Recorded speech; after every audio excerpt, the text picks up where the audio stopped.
Hello and welcome to the Business Growth Show, where we talk about all components of business and how to utilize them for exponential growth. My name is Nathan Cassiotis. I'm a business growth expert who help business owners grow and scale to create wealth and freedom. Today, I have an awesome guest. His name is Bruno Falcone. He is the founder and celebrity tailor of House of Falcone.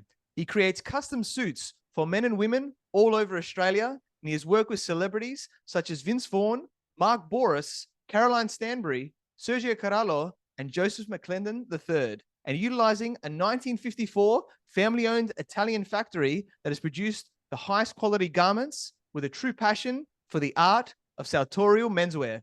Welcome, Bruno Falcone, and thank you for being on the Business Growth Show. Oh, grazie. Thank you. No, it was a dream of mine. That's why I'm very, very excited to be here. Awesome, mate. I love it. And, I aim to do it in the best Italian accent that I could with my Greek background with your name. So I love it. And You said it perfectly. That was awesome. That was so good. You're welcome, mate. And it's awesome to have you on the show. I'm sure you're going to deliver, so much value for everyone watching and listening today. And you are a successful entrepreneur. So for those people who don't know who you are, just, introduce yourself by telling us more about you and your journey. Of course. Well, my name is Bruno Falcone. I've started my journey really the moment that I came to Australia. I'm gonna make it short, but it is true that in Italy I was a different person. So in Italy I was an accountant, and then I came to Australia for love. I met a girl in Florence, and then she asked me if I wanted to come to Australia. I said yes.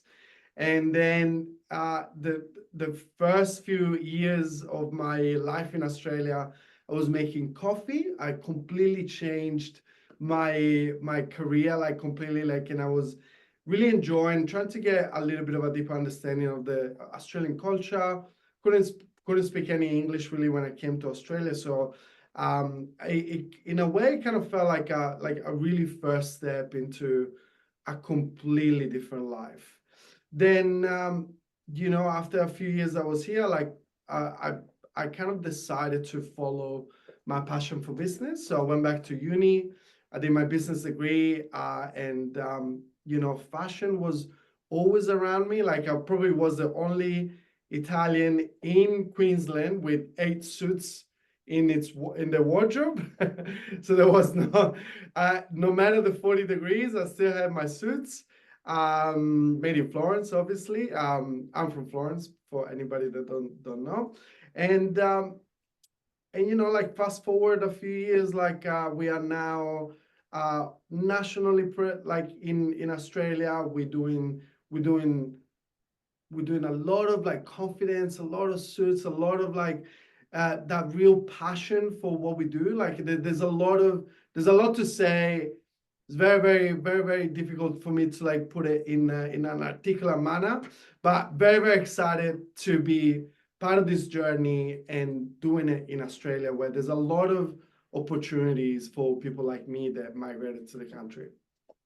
Yeah, awesome, mate. What a story. I love hearing the back end of that, and how you came here, and then how you changed it all up, and then went from coffee to learning more about business, and then into the suits and clothing elements of what you do. I love that. Love the story, mate. And so you mentioned confidence there. So let's talk about confidence. And firstly, I guess, why is it really important for us to have confidence in business and in life? Well, I would love to hear the answer to that question from you as well. I can tell you that from my end, the confidence was a very intricate part of my life. So whenever I can tell you just a short story. Whenever I was in my teenage years, I always felt like I was never in control of my life. I was never that person that was in control, confident, knew exactly what he was doing.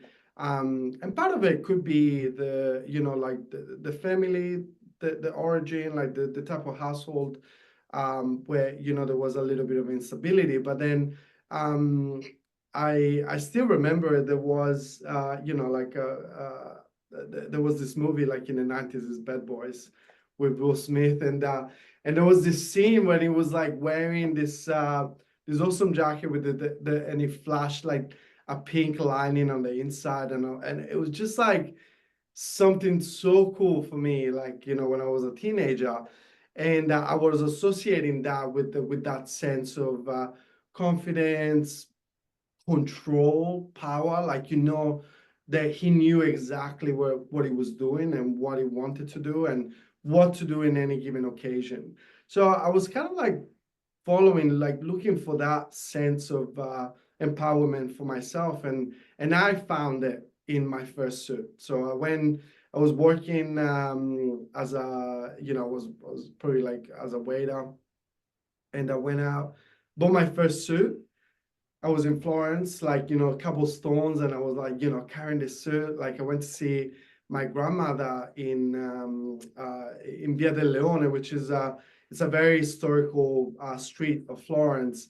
And I still remember, like, you know, that the apartment is still there. Like, you know, they have steep stairs, like going up. And you know, for the first time, my grandmother, she told me, it's like she was very excited to see me, like, taking a step into my, I guess, like my manhood, you know, like becoming a man. That was a very important step for me. And I put it on, and she asked me if she could tailor it. So she tailored it by hand, like, you know, like the real way, the real old ways. And you know, a couple of days later, I went back, and as soon as I slipped it on, I just felt like I had this energy about it. Like I just felt so confident. I felt like grounded. I felt like empowered. And then for the first time, I had that sense of confidence. And ever since then, a lot of my 20s were lived through presenting myself in the way that I wanted to be perceived. So instead of relying only on, you know, getting people to know me, and obviously that's a great strategy, and it's very important, like in this culture, not to judge by the book cover. But then at the same time, whenever you walk into a room where nobody knows you, like that is really literally the only weapon that you have in the room. And yeah, like I noticed that when I was wearing my suits, and when I was dressing up, I felt like a sense of confidence. I felt like a sense of belonging. I felt like I could do literally anything I wanted to. So then, the moment that I've started working within the industry, within the tailoring industry, I just could see how every single person that will work with, they would have that same sense of confidence, that same sense of, like, you know, you could see them like standing taller, looking at themselves in the mirror with love. So I could see the difference, and it was so fast. It was a fast change, and it's almost like a cheat code. So, you know, they'll come in, they'll you know, they'll talk, and you know, they'll be very quiet, or they will like they would, you could tell that there was something in there missing on the inside, and even the way that they look at themselves in the mirror. And then the moment that they slip onto that custom-made suit, they just like look at themselves in a different way. And now, like, I always joke about it. I always like point it out. I was like, you're feeling sexy, huh? Or I would say something like, oh, you know, you're feeling yourself. Because it's true, like you can really tell, like they take a moment, and they ground themselves in this new reality where they are the main characters. So that's a main character energy, right? Like they start to get into this in this feeling that they like an action hero, like they feeling like very empowered. And then the more that I saw that happening, then now it's becoming my mission. Like my true mission is to see that experience, like to see that person changing the way that they look at themselves. Because then the moment that they start looking at themselves in a different light, that's when things start happening for them in their own life. So it is very important to sometimes, like a lot of people discount the way that you present yourself, the discount in a way that, you know, it's not important. But then you realize that whenever you are at your strongest, your most powerful self, you will then do the things that you wouldn't normally do. So for going back to your question, within the business industry, you know, it is that difference between a conversion, a sales made, and a sale loss.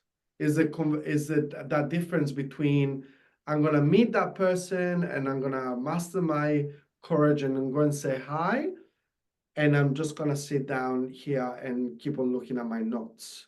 So it's a very massive difference where, you know, from in Italian you say da cosa nasce cosa, like from one thing to another. You know, you might close doors that you don't know they're there just because, you know, you discount the way that you present yourself. And I mean, like, can you think yourself like of a moment where, you know, you can tell that just by dressing the part for whatever room you're in, you have succeeded instead of failing? Yeah, I love that. Thanks for the story and everything behind that, Bruno, as well. And yeah, just quickly on me, like when I was young, I dropped out of high school and got a job. And one of the first things I was told, right, was dress for the position you want to be, what you want to get, right? So I was 18 years old at a big company, and I was wearing a shirt and a tie every day, right? I didn't have the full suit at that point. I was only young, but I was, and I would wear this every day. And it was interesting.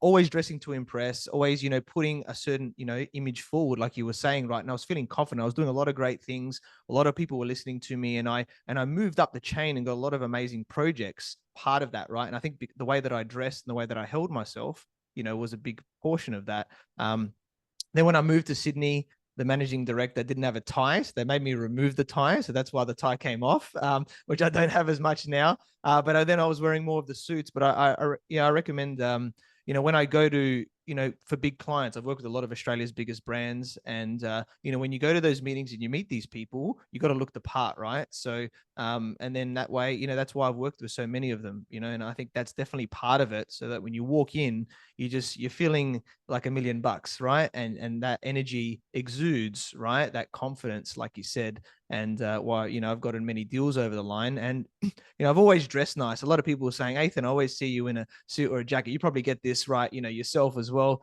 Bruno, with how you are. And it's like, well, I've always dressed like this because I've always enjoyed it and enjoy the confidence, right? Like you. So I think it's once you do it and you get into that zone, you're like, I just want to feel my amazing self in whatever that style is, right? That is your own.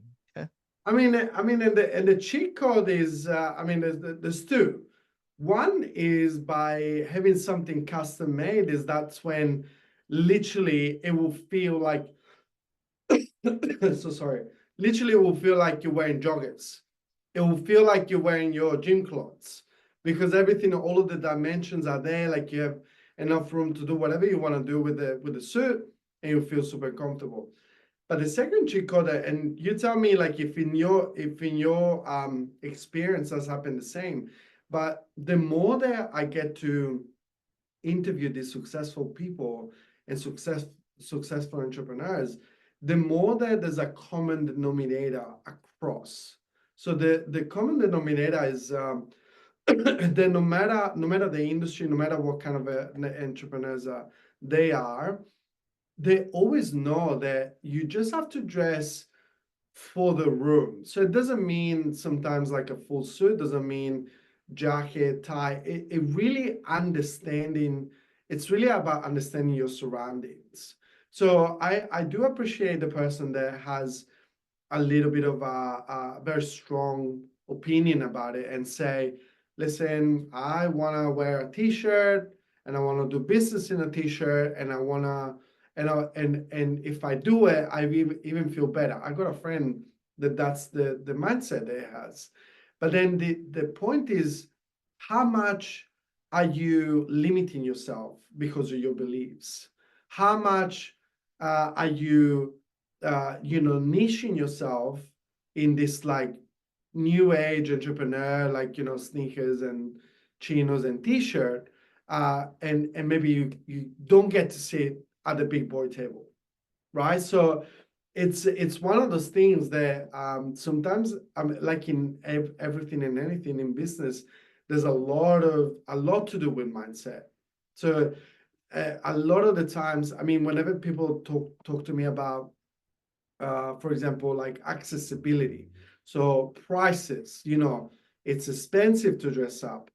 Well, one of my first answers to that, like it really isn't, because you can achieve the same look by shopping, you know, your lower end shops, right? So you can literally own like $100 suit, like $100 suit, and then just like maybe tailor it like when you can, or, you know, do the little jobs to make it look perfect.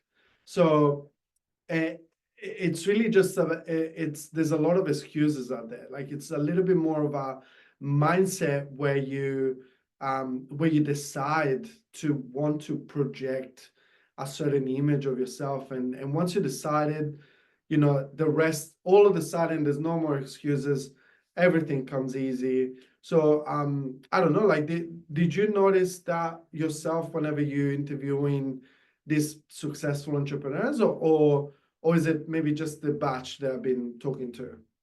Yeah, definitely. I think, you know, you've done a lot of great points there, right? With that, and like you said, you're leaving like potentially money on the table, right? Because as you know, like, you know, with our coaches that we listen to, is a lot of times people are looking for a reason not to do business with you. If they think something is off, you know, then there. So like there's a cognitive bias. You would know this as well, Bruno, right? With depending on how you look, is someone judges you. You said don't judge the book by its cover, but it's ingrained in us as humans normally, right? Then that may stop you from doing a deal, because all of a sudden they're like, oh, this person looks like a dag. I'm not going to worry. It doesn't matter what comes out of their mouth, but you could be the best at what you do, right? So you want to stop that from happening and looking at a decent level of what that is, right? In your look, I think is really important. And that, excuse me, that mindset behind it. I love mindset, and you know, what you talked about there. And I think it's really important, I guess, now, especially with our personal brand, right? Like it's becoming more and more important in business to do it and being intentional with that, right? And being different. And I guess this is where you come in with these tailored suits and things that you do to really create something unique, right, for everybody else. And then, so when they come into the room, they're going to be getting a different type of attention, right? That comes in there. So they'll be like, wow, I really want to talk to Bruno or Ethan, right? Because of that. Yeah, no, of course. And I think, I mean, that's exactly how we met.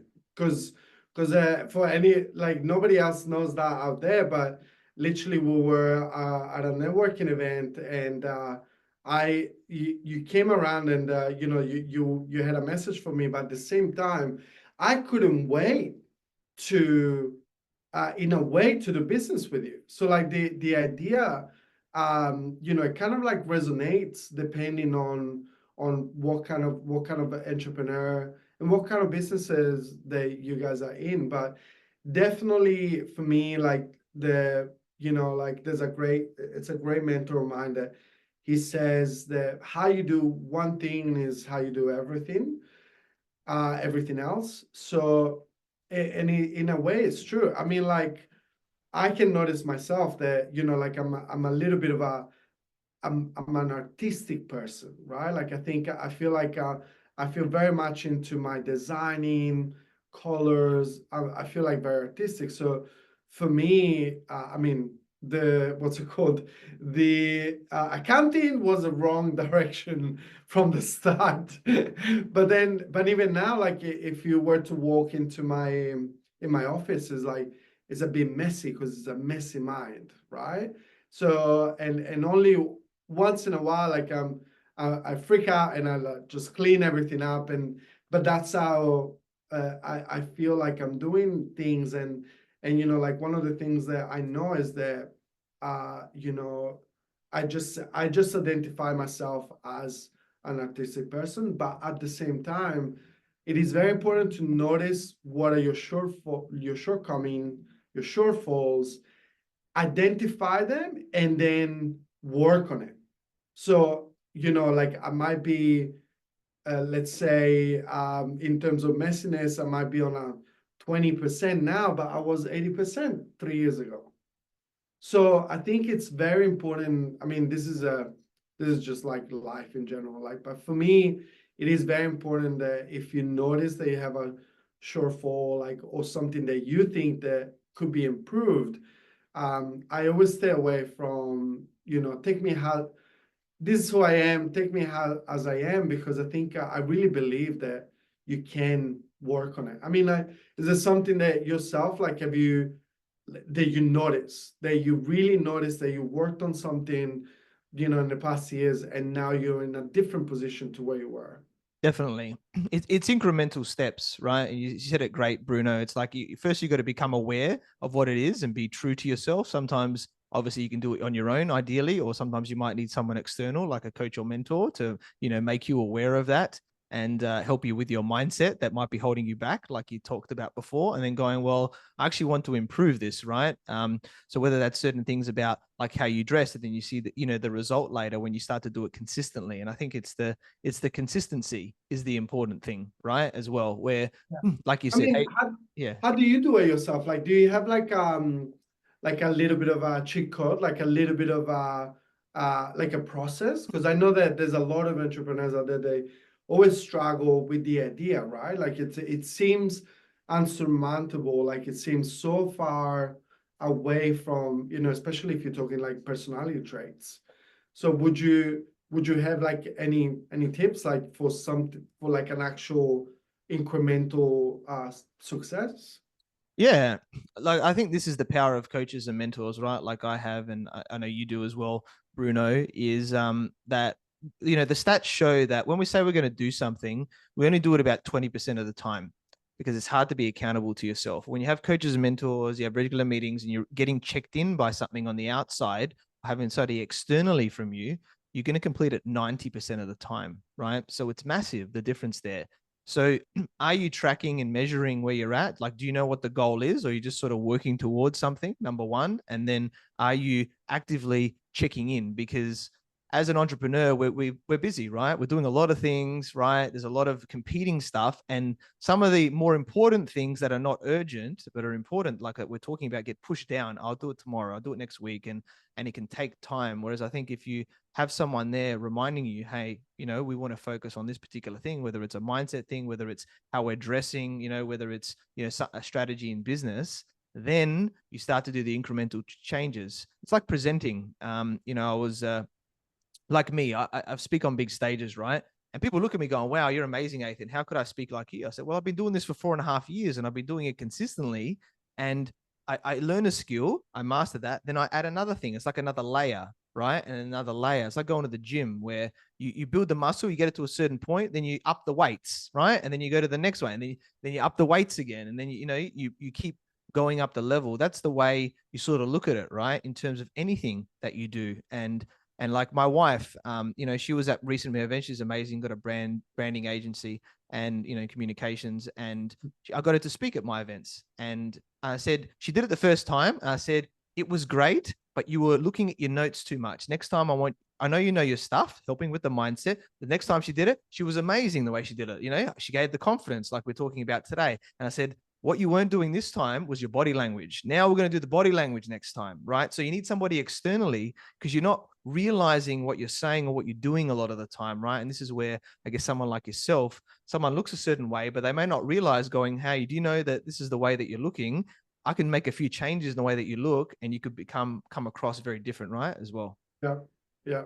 I think it's very interesting that you mentioned that. Like one of the other things that will resonate with me is also how you know, bringing something to completion will give you like that sense of accomplishment.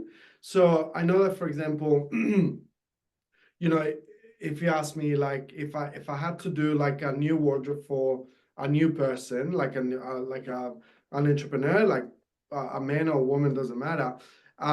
You know, if I tell them exactly what they need, because I can visualize it. I know exactly, once I get to know them and I get an understanding on how they want to come across, like what are the messages they are trying to put out there. Is it more trust?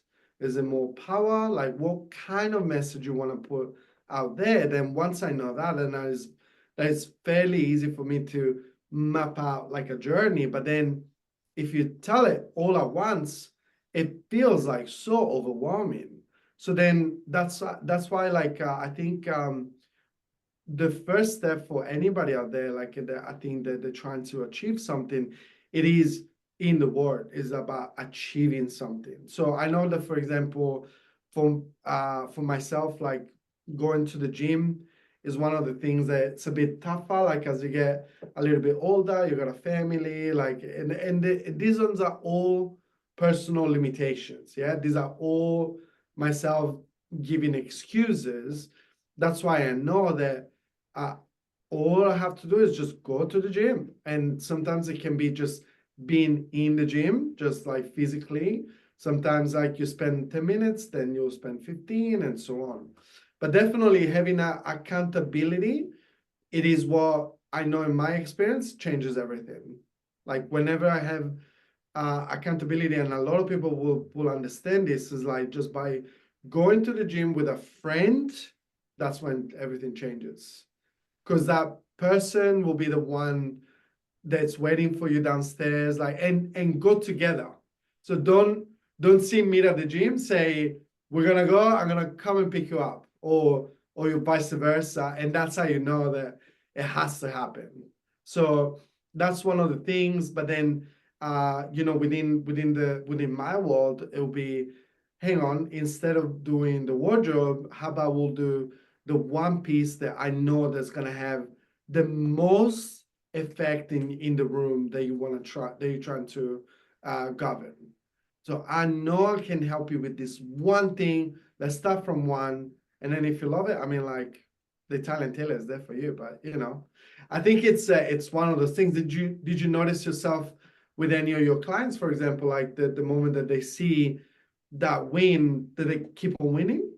Yeah, definitely. It's a momentum effect, right? In business or whatever you do, right? Once you do it once, you're like, oh wow, yeah, that was amazing. Look at the outcome, you know, that happened in that situation, whether it was that business meeting, right? That they wore that power suit or whatever, you know, that happened after that. It's like, oh, I want more of that, you know, and it builds the confidence more. And, you know, obviously, you know, you get better results, or you can then expand it, you know, to other things that you do as well. So I think it's definitely massive. And, you know, and the gym part, like you mentioned, I think, you know, the body is as well is important, right? Whether, you know, whatever it is for you, whether it's walking, sports, gym, you know, something to keep your body strong, then that also helps, you know, with the clothes as well, right? Overall, with your body language on everything that you're doing too. So I love that. Do you want to share a little bit about the process now, Bruno, because like I've done it, like I remember I had a lovely process before I knew you with my wedding suit, for example, where, you know, went through the whole tailor process, which is really awesome, and got some, you know,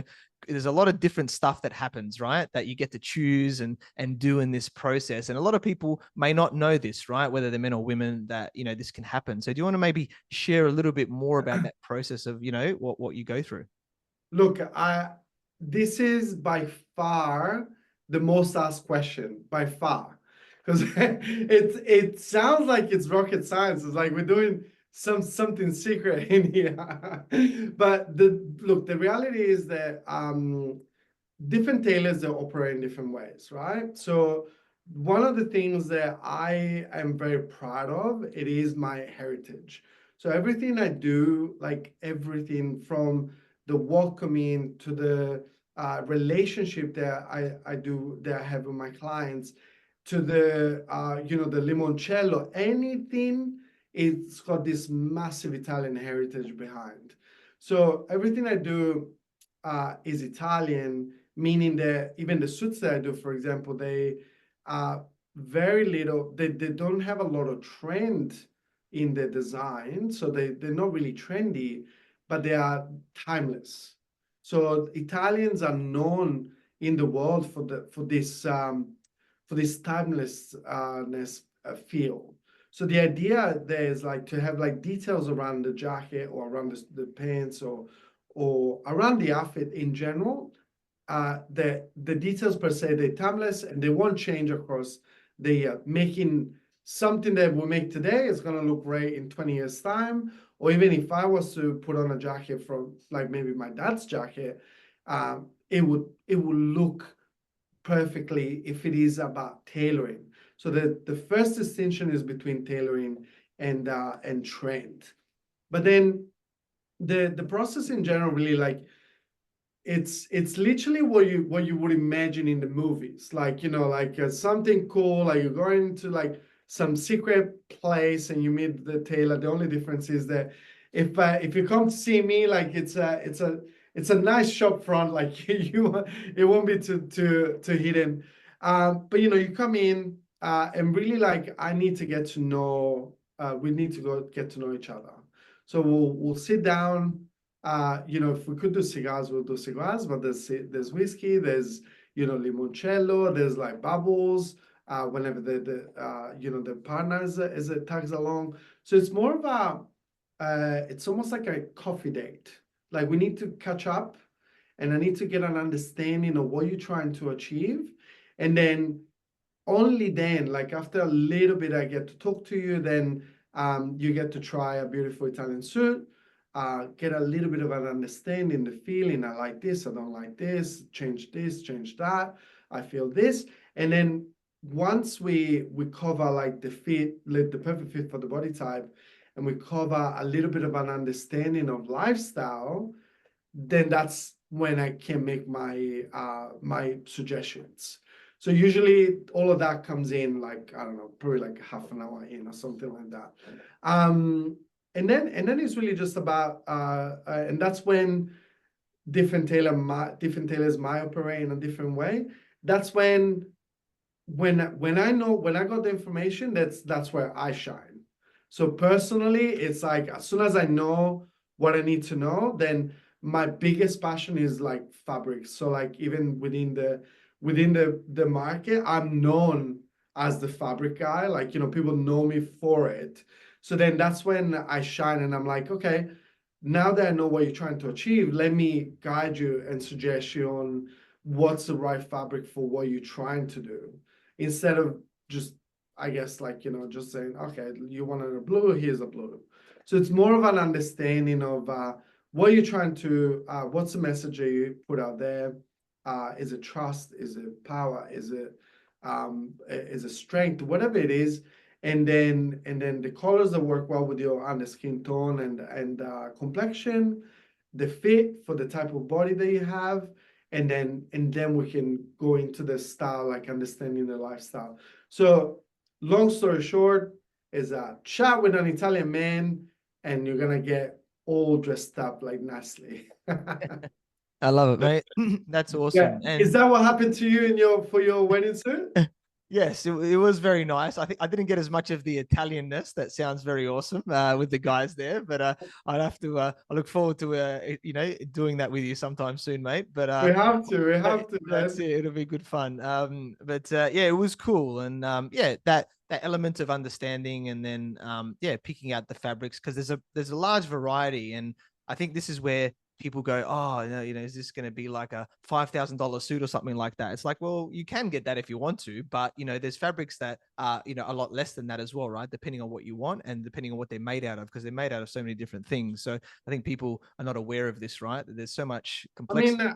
I mean, for me specifically, like I one tip that I can give any person out there, it is really like to do a little bit of research yourself, like before going to meet a tailor, because most times, and this is something that happens to me all the time, like 90% of the time, if someone doesn't go ahead with me like on the spot or whatever it is, 90% of the times, give it 2 or 3 days, they'll come back and say, oh my God, like that was such a good deal, right?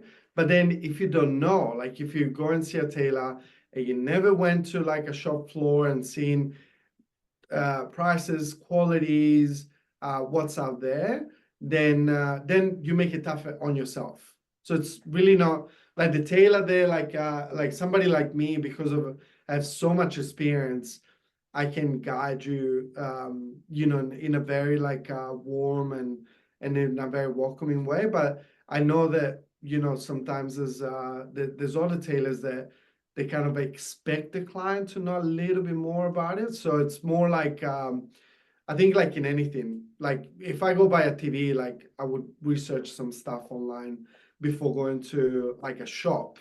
So just to get a gauge, just to get a little bit of an understanding. Yeah. And then me, like I always really like, I'm sure that you can tell, like I am about this kind of like feel like of education. I'm very passionate about it. So I really don't mind spending the time to like give a little bit of like an understanding and a description. But yeah, the one hot tip is definitely you would notice a good deal once you have like a little bit of research behind. And the other hot tip is to see the garment not as the one time wear, but just to have a look at it and understand how can you wear that more often and in different occasions. So for example, like we just talked about the wedding. So one of the things that I like to do, and I always tell all of the couples that I look after myself personally, I say, look, I specialize in helping you finding a fabric that then you can reuse and mix and match with your existing wardrobe. How does that sound? And all of a sudden they're like, oh, I thought it was just the suit for the wedding. Like they almost don't expect it. So I think, and that comes just from my Italian heritage. Like in Italy, we just like, we like to wear like, you know, this mismatching, and we like to like be comfortable and Italian and, you know, like and stylish, but it really comes from the culture. So I think that's a very unfair advantage that I have on a lot of tailors in Australia. Love it, mate. That's awesome. Yeah, it's great, you know, with doing that. And that's my element as well of thinking is how can you enjoy this as part of what you do. And yeah, I guess you know, you recently tailored obviously some celebrities, you know, that we both, you know and recently met as well in Sydney, like you know, Vince Vaughn and the actor and Caroline Stanbury and Sergio Carrallo from the Real Housewives of Dubai. You know, Mark Bouris, Joseph McClendon III, among many others. So yeah, just you know, I always like to hear the inkling, right? A lot of people are like, oh, what do these guys do? So do you want to maybe give a little bit of thought into what they're looking for when they're looking into like a tailored suit or whatever they're getting? Oh, a little bit of insight. I like this. I like it. This is really cool. Believe it or not, nobody has asked this question before. That's really, really cool. I think there's a lot of excitement. Like, believe it or not, like even if there's you know, the celebrities and they worldwide known, whenever it comes, especially because they are public figures, so like they are aware of how much power their image has in public. So whenever they catch up with me, it almost feels like that excitement of, hey, I can communicate X by wearing this. I can show my another, for example, Mark Bouris, he says something very interesting because you know, like obviously I get the privilege to talk to them, and I even interview them, like asking questions and things like that. And one of the things that he said is that know your audience and present in the way that the audience wants you to look. So I think, I mean, coming from Mark Bouris, I think that's genius. That is brilliant, because obviously it is basically applying the concepts of marketing, but to yourself, to your own brand, to your own persona.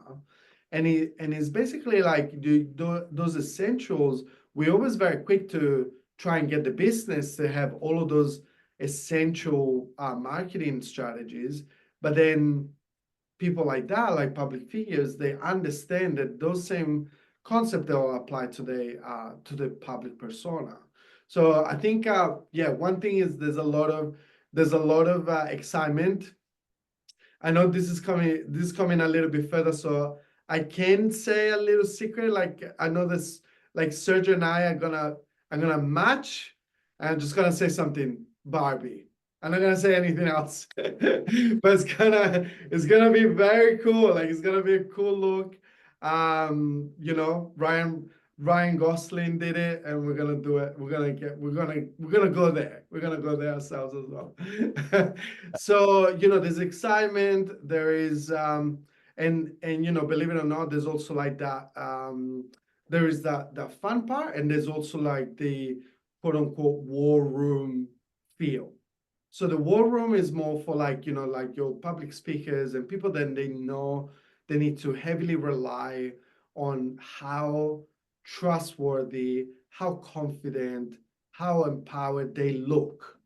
So, you know, because these people are talking to like a room of thousands of people, and they know that everything has a very big importance. Every little detail is very important. So there's also that war room kind of feel where it's like, actually for this specific event, it should be this, should be that. And you know, like, and I'm really happy to tag along because obviously all of these things is I got them through in terms of, let me show you which book has that. But it's very interesting that sometimes they have a little bit of an understanding themselves. So for example, like, I mean, like you speak to massive crowds, massive rooms.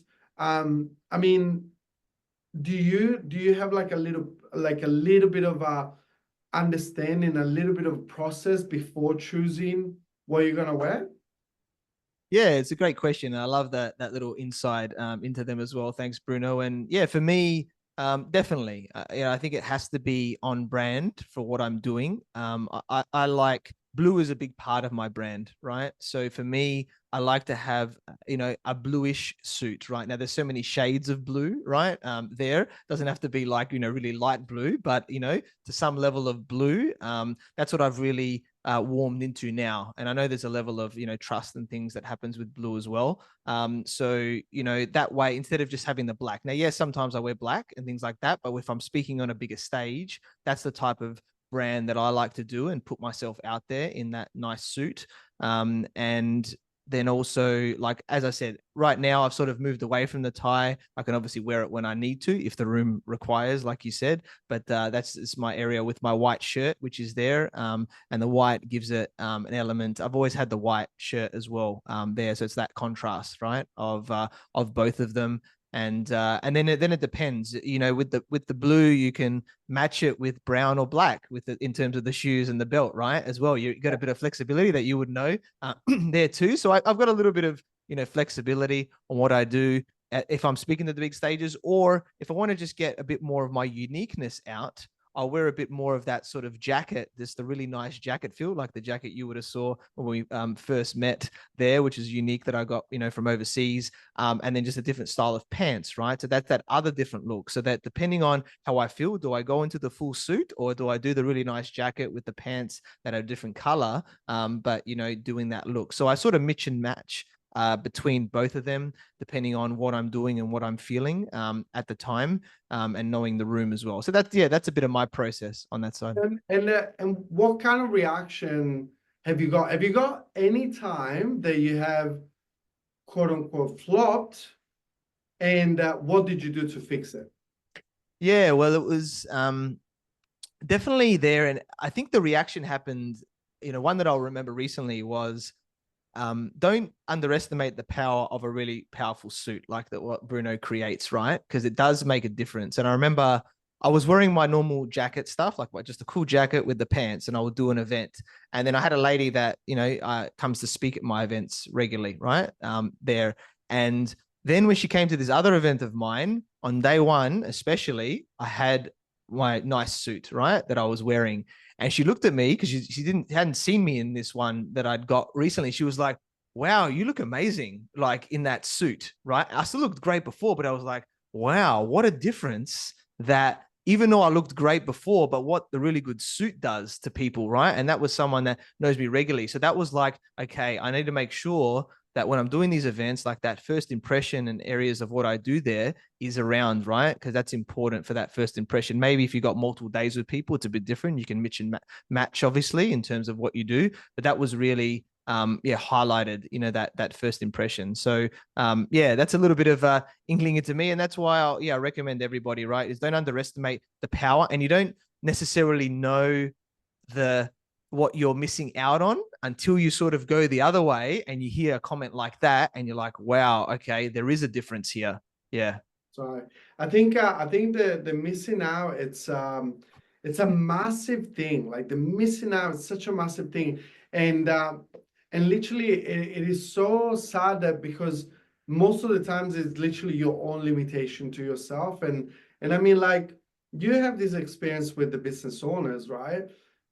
Okay, let's translate it for a moment from, the way you look and present yourself to your business. So you would know that, some business owners put limitation on their business by like literally acting in a way that they know they should change.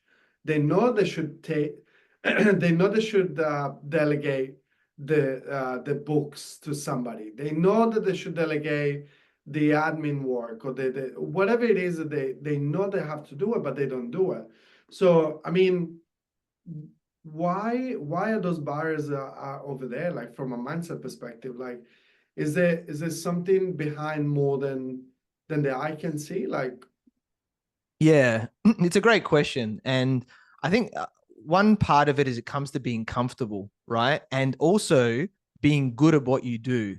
So if you're really good at the books, or you're really good at doing a particular job, delivering something like a type of service or product, you're like, I really love doing this. Now, so you get fulfillment from that. The problem is that, especially if you're the business owner, delivering the product or service may not be the best use of your time, because other people can do that. Whereas you should be working on the higher level tasks in the business, the strategic tasks, the revenue generating tasks, right? As an important. So sometimes it's that I'm really good at this. I like it. I want to keep doing it, which holds you back, right? You mentioned about delegation. It's the other mindset thing I hear a lot is like, oh, no one else does it as good as me.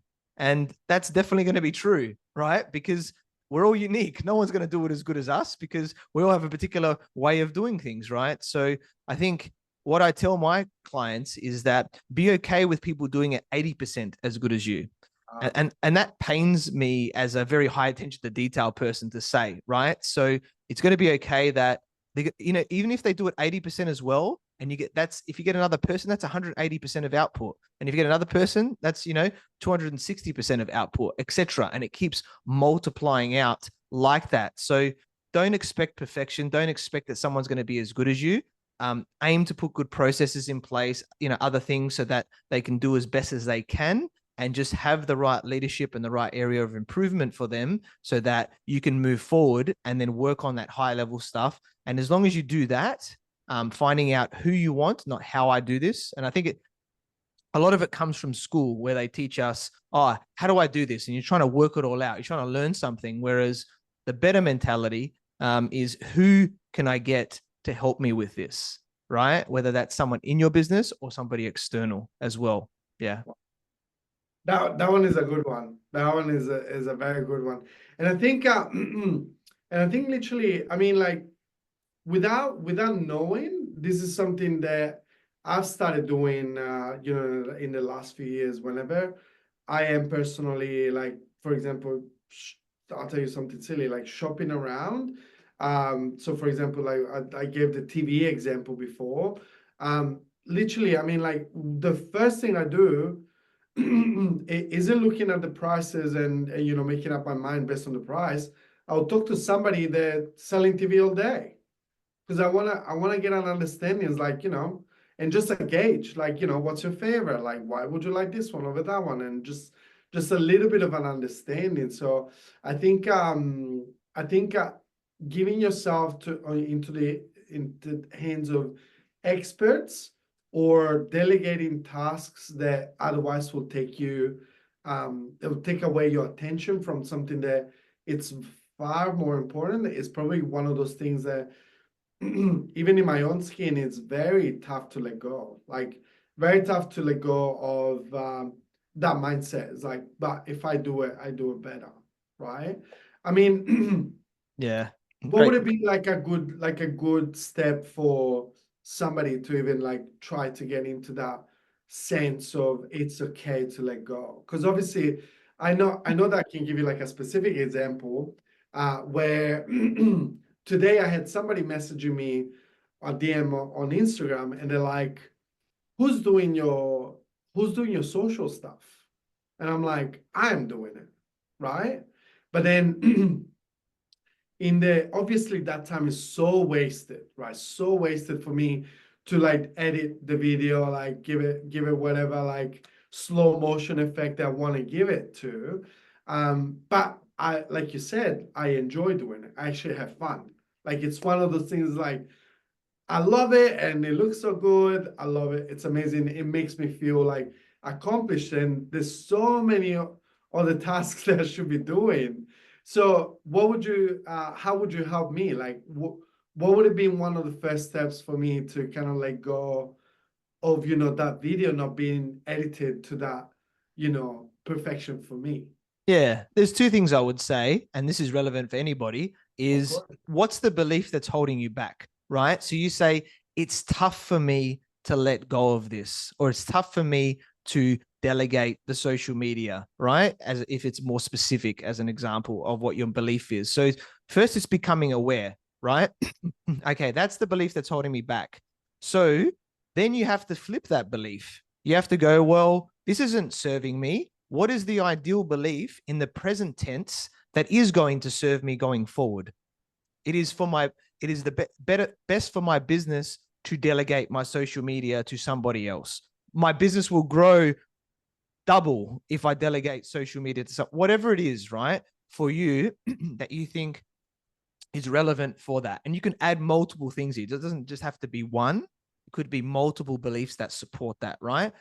There. So that's the first step. And then you have to tell yourself this every day, because 95% of our thoughts are the same thoughts we had yesterday, which means we've been playing this over and over again for decades, right? Depending on how old we are. So we need to scratch that and replay a new thing enough times that it goes, okay, Bruno now believes that, you know, his time is better spent somewhere else, right? Instead of the social media. So that's what you have to do. Bruno, is flip that, or anybody else, whatever the belief is, into that ultimate thing. Make sure it's in the present tense. Don't say I'm going to do it in the future, because it's always going to be future. Make sure it's in the present.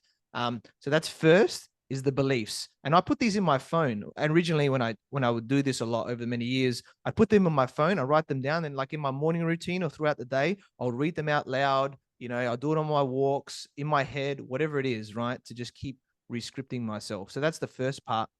Then the second part is who can do it, right? And for me, with my social media and that, I have a full-time VA and she does it all for me, right? If you can do it well, which you know you can, it means you can train somebody else to do it. Now, you could get agencies and other people like this in, but if you get somebody internally that's like a virtual assistant, right, that works for you full-time, that's really engaged in your culture, you know, you can really lead them and they want to stay with you long-term, then you can do it cost-effectively, right? Because you know what you're doing. Only time when you outsource is if you don't really know what you're doing, you have to find an expert, right? That's outside of that. That's when, you know, it's more important to outsource. But if you know what you're doing, then bring it internally, hire a virtual assistant that works with you ongoing, get them to do that. And, for Australia, the Philippines is a great country to get them from, because their cost of living is a lot less. So it's a lot cheaper than us hiring someone locally here, right? And I'm not saying just to hire Philippines people, we still need local people as well. It's having that combination, which allows us to be more profitable, right? In the business as well. So I think that there's a few little tips there, mate. So we have gone a lot in today with so much, and thanks for asking some questions back, because I always love giving value instead of being on the other side and just interviewing the person. But you've delivered so much here today, Bruno. I guess as we're starting to wrap up, what one key piece of advice would you like to give to all the entrepreneurs watching and listening today? I think the biggest advice is that I can give, and this is comes from personal experience. It is about like the moment that you present yourself in the way that you want to be perceived, like the moment that you embrace that persona, they embrace yourself like for who you are, and you add that little bit of extra confidence, extra power, extra strength, that's when the magic happens, the moment that you walk into business. So I think there's a lot of there's been a lot to be said on what people are missing out on, but I think there's a lot more to be said on what people can gain. So there's a lot of there's a lot of opens there are a lot of doors that are in front of you, and by procrastinating, not taking action, not doing the things that you know is gonna bring you joys and gonna open those doors, you are the master of those doors being closed. So I think the biggest advice is literally embrace yourself, dress for success, dress in the way you want to be perceived, and kill it. Yeah, awesome, mate. Love that. Completely agree. And yeah, we connected through our networks, and at these networking events and everything. I learned about your awesome journey, right? Of how you've come, from Florence and all the way down here, and changed everything that you did, and then got into that and bringing really the Italian culture, right, into what you do in tailoring and making it unique and very authentic, which is really amazing. So I'm sure, it's going to be a really powerful experience. And that's why you work with a lot of these celebrities and things that you do, right? With I'm sure it's a very high quality service and a great relationship base, because that's what business is all about. Now with being the founder of House of Falcone, awesome guy. I definitely recommend anybody to to have a chat with Bruno. It's just a great energy, but of course he's great at what he does as well. And Good. he You may always be... say too many nice things about me. That's it. And he may even interview you like he did on the fly with me, which is good fun, which I'm sure will be out soon as well. So yeah. It's gonna be out super soon. That's it. You're an awesome guy, mate. I'm sure you continue to help, celebrities as well as anybody, right? Business, life, that just wanting to really create that wardrobe and their best fit in their lifestyle, right? In terms of what they want to do. Obviously. And I mean, my doors are literally the Italian way is just a coffee. If the coffee's on you, it's okay. I can give you some tips. It's good. I love it. Yes, that's the Italians definitely love their coffee. I'm very grateful, mate. Look forward to getting a suit from you very soon as well. So how can people find you, get in contact with you, Bruno? Of course, guys, check me out on Instagram. That is House of Falcone. Falcone spelled Falcone, the Italian way. So House of Falcone on Instagram. I'm on TikTok as well. Same name, same handle. And if you're not on TikTok, get a jump on, because there's a lot of business to be had on TikTok. You'll find me there as at House of Falcone.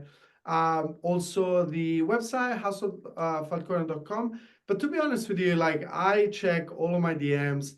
I personally respond to them. I love when people reaching out through DMs. It is like, the secret way to get in contact with me. You can slide in the DMs. I really like to get comments there. Like get even like a sense of understanding. Do you like, you don't like the content out there? Please, doors are open. I am Italian, as I say, so I'm very, very happy to catch up with you on DMs. Yeah, awesome. Definitely check out Bruno there in Instagram, as well as TikTok and the website, and slide into the DMs, not in a sleazy way, but in a cool way, to build a relationship and everything like that, which is awesome.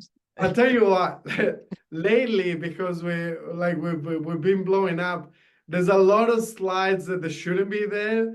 My wife also sees the DMs, guys. So just so you know, my wife is seeing the DMs as well. That's it. Bruno's taking everyone, all right? Just like I am. You can't get us. We're trustworthy guys with relationships, but we'll aim to help you in whatever we can, right? In giving you the results that you require, in your business or in your look. So yeah, definitely check out Bruno. It's been a pleasure interviewing you, mate. Thanks for being on the Business Growth Show. Oh, such a pleasure. Thank you so much. Thank you, everyone, for watching and listening to this show where we talk about everything on business growth. And please like, subscribe, and leave us a 5-star review. You can find me on LinkedIn, Facebook, Instagram, and YouTube as Ethan Cassiotis, or visit my website, ethancassiotis.com. If you want to grow and scale your business, you can reach out to me on any platform to see if we're a good fit. I completely agree with you, or do I? The only way you know is if you tune in next time. So until next time, remember that our business grows when we learn skills and take action using them in spite of fear. So remember to design your growth and results.